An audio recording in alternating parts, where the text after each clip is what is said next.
जूते की माला जो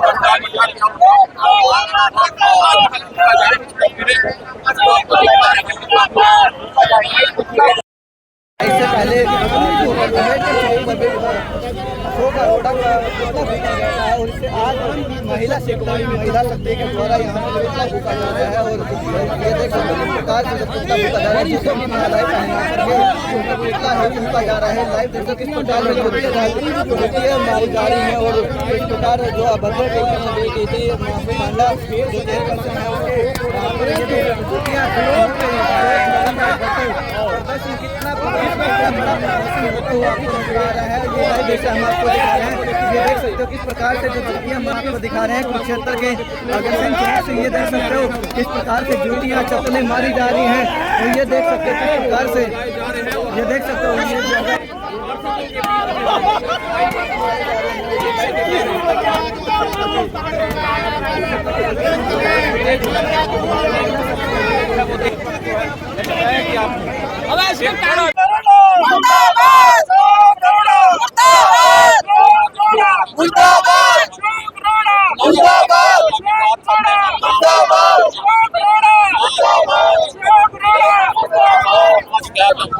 आज भी पुतला जो यहाँ फूका जाएगा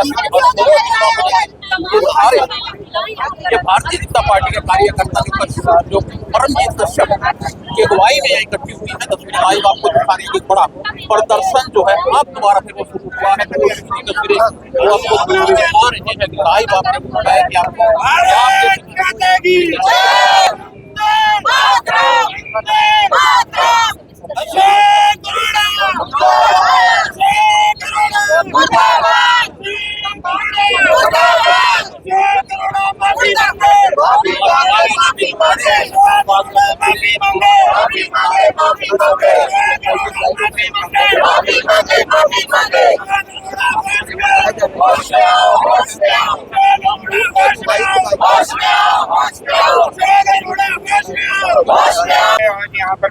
आज ये जो प्रदर्शन हमारा महिला मोर्चा की तरफ से किया गया है, ये अशोक अरोड़ा के खिलाफ किया गया है, जो कि नगर परिषद की एक मीटिंग में अरोड़ा जी ने जो अपशब्द बहनों को बोले, मैं उनकी तरफ से बहनों की तरफ से आज मैं यहाँ सड़कों पर महिलाओं को लेकर उतरी हूँ और मैं इनका पूरा विरोध करती हूँ। ये तो एक पाकिस्तान में से एक हिस्सा अशोक अरोड़ा जी हैं। जैसे पाकिस्तान में युद्ध हुआ था ना, वैसे इसने आज नगर परिषद में मतलब 23 तारीख को युद्ध करके दिखाया। इसकी तानाशाही नहीं चलेगी, नहीं चलेगी।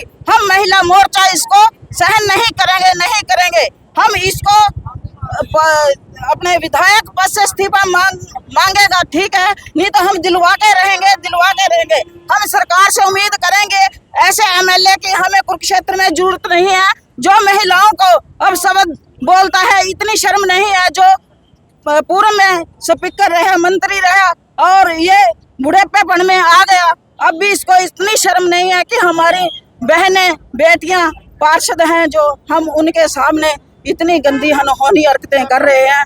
और ये कुर्सी पे बैठा उठ के एकदम भागता हुआ महिलाओं के तरफ गया।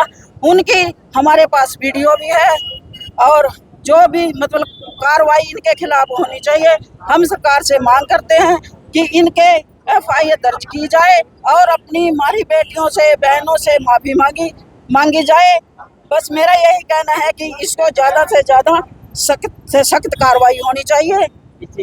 आज कितनी संख्या में महिलाएं इकट्ठा हुई हैं? आज हमारी बहनें 500 की संख्या में, बहुत भारी संख्या में यहाँ आज मातृशक्ति इकट्ठी हुई है और मातृशक्ति में बहुत बड़ा आक्रोश का माहौल है। उस दिन हम उनकी बहू बेटियों के समान थे, हमारे सामने इतना गंदा गाली गलौज किया और हमें धमकियां दी गई। अब हमारा हौसला ही टूट गया वहाँ जाने का।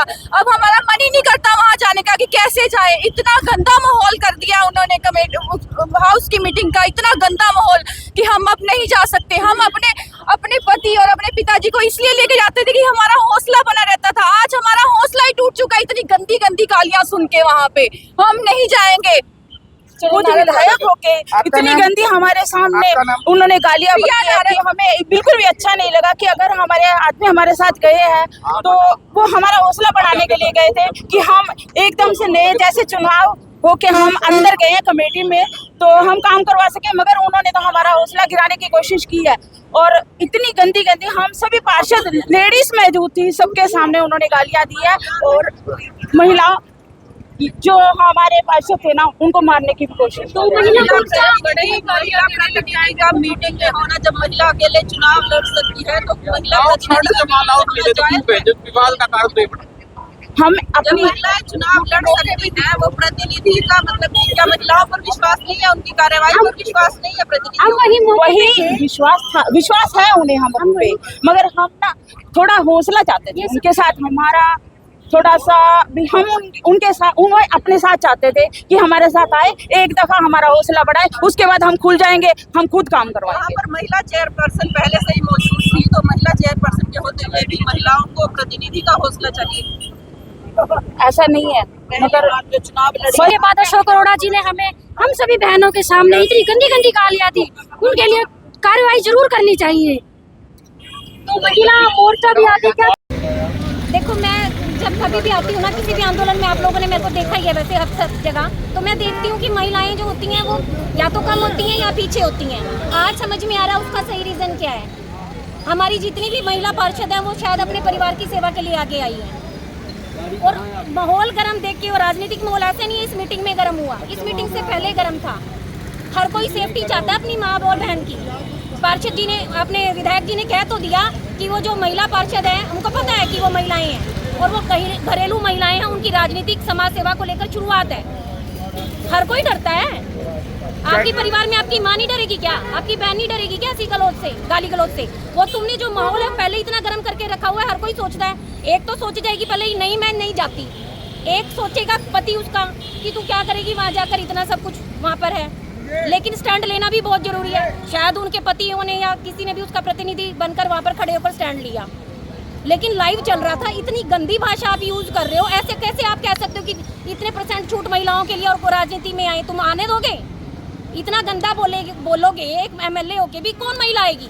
कहीं ना कहीं लगता है कि ये फिर वही बिल्कुल सही साबित हो रहा है कि पुरुष प्रधान देश है। पुरुष प्रधान बनाने की कोशिश की जा रही है, लेकिन मेरे जैसी महिलाओं की पूरी कोशिश रहेगी बोल्ड बना के रखने की, सबको आगे लेके आने की। और पार्षद जो महिलाएं हैं, मैं तो ये कहूँगी एक बार सामना करो, ठीक है? आज एक जैसे बार महिला सामना करना मोर्चा बहुत इकट्ठा जरूरी है। हुई थी, तमाम महिलाएं इकट्ठा हुई थी, तो महिलाओं का आगामी कदम क्या रहने वाला है इस विषय को लेकर? महिलाओं का आगामी कदम देखो ऐसा रहने वाला, पूरा रोष होना चाहिए इसके विरोध के अंदर। क्योंकि अगर देखो परिवार में अगर आपको खाना बनाने के लिए कोई रोक देगा अपने ही परिवार के लोगों के लिए, और कुरुक्षेत्र में जब पार्षद का चुनाव लड़ने के लिए कोई महिला आगे आती है ना, तो वो परिवार समझ कर आती है ना। और परिवार में हर महिला की इच्छा होती है कि मैं सेवा करूँ। आपका नाम? मेरा नाम शालू यादव है। अगर जब आप अपने परिवार की सेवा करने के लिए उनको इस तरीके से, पार्षद जी जो हमारे जितनी भी, उनको भी पता है महिलाएं हैं, ठीक है? जब मोस्ट ऑफ हमारी महिलाएं ही पार्षद है, अगर उनको ये पता है और वो चाहते हैं कि वो प्रतिनिधि ना आए और महिलाएं आए उस बैठक के अंदर, तो वो माहौल बना के रखे ना, ऐसा वो शुरू से माहौल बना के रखे ऐसा कि वो खुल के वहाँ पे बैठ सके। क्यों इतना माहौल मीटिंग से पहले ही गर्म कर देते हो? जी शालू, शुक्रिया। तो देख सकते क्या कहेंगे? उस दिन आपसे भी बड़ा पाई हुई है क्या? तो मैंने जब निंदी शर्मा के साथ उसने गाड़ा गलोच करी और गिलास उठा के मारने की भाग के कोशिश करी, मैंने यही कहा भी ये बात अच्छी नहीं है। उसने उल्टा मेरे पे कटा जा, कहता चुप हो जा, तेरे को तो तूने तो वार्ड से स्कूटर लेके ले रखा है, 94 की बातें उठा रहा है।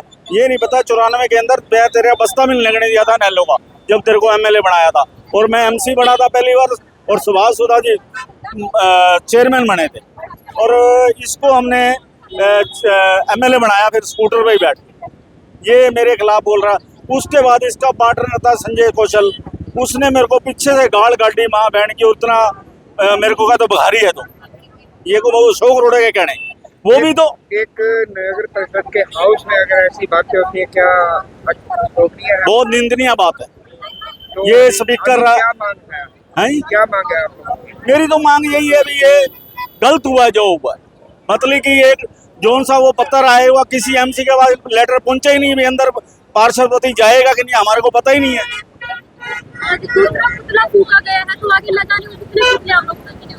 मतलब ये जब तक माफी नहीं मांगे तब तक हम ऐसे ही करेंगे। जी क्या कहेंगे जो हाउस की मीटिंग में हुआ क्या कहेंगे? अशोक अरोड़ा जी यहाँ से अब की बार 5वीं बार विधायक बने हैं। थानेसर की जनता ने उन्हें काफी प्यार दिया है, लेकिन उन्हें वो पच नहीं रहा। उन्होंने जिन लोगों का साथ लेकर के वो विधायक बने, उनके ही खिलाफ आज वो अपने हर हथकंडे बना रहे हैं। क्या वहाँ पर जो पार्षद पति बैठे थे वो उन्होंने गलत क्या किया? और जो अशोक अरोड़ा के साथ जो दूसरे लोग थे, उनमें से उनके परिवार का कौन पार्षद था, वो अशोक अरोड़ा जी को सबके सामने बताना चाहिए। और उनके गनमैन ने हाउस में जो अपनी रिवॉल्वर निकाली है, उसका क्या मतलब बनता है? अशोक अरोड़ा जी क्या अपनी सीट से उठ करके निंदी शर्मा को मारने के लिए नहीं गए? पूरा हरियाणा, पूरा विश्व, पूरा भारत सब ने देखा है कि अशोक अरोड़ा खुद अपनी सीट पर से एक इतने सम्मानित जो शहर के हमारे थानेसर के विधायक हैं, लोगों ने उनको चुन करके भेजा हुआ है और वो अपनी मर्यादा खो चुके, वो अपना संयम खो चुके। वो एक अपने साथी जो उनके साथ थे, आजकल निंदी जी ने क्लियर कहा है कि मैं 25 साल से इस व्यक्ति के साथ था। ऐसा क्या हो गया अरोड़ा साहब कि आपको 1 लाख रुपए महीना निंदी जी को देना पड़ गया? ऐसे क्या आपने उनसे कार्य करवाए? आपको ये बताना चाहिए। जो 152 नंबर शॉप है, उसके बारे में आप क्यों नहीं बोल रहे कुछ भी? आपको 152 नंबर शॉप जो आपने इलीगल हथियाई है, उसके बारे में आपको बोलना चाहिए कि 152 नंबर शॉप के बारे में आप कुछ भी नहीं बोल रहे कि वो एक ट्रायल पे है। आप वो कोई उसमें थोड़ा है, हाई कोर्ट में थोड़ा है मैटर कि आप कुछ बोल नहीं सकते। अशोक अरोड़ा जी, आपको 152 नंबर शॉप है जो, उसके बारे में आपको बताना चाहिए कि वो आपने किन हथकंडों से उसको आपने हथियाया है। अशोक अरोड़ा जी, आप अपना संयम खो चुके। सभी लोगों ने देखा है, सभी लोगों ने देखा है कि अशोक अरोड़ा जी अपनी सीट से उठ करके गए हैं और निंदी शर्मा को मारने के लिए भागे हैं। अशोक अरोड़ा जी, क्या आपको ये उचित लगा? आप अपना संयम खो चुके हैं अशोक अरोड़ा जी, इसके ऊपर विचार कीजिएगा।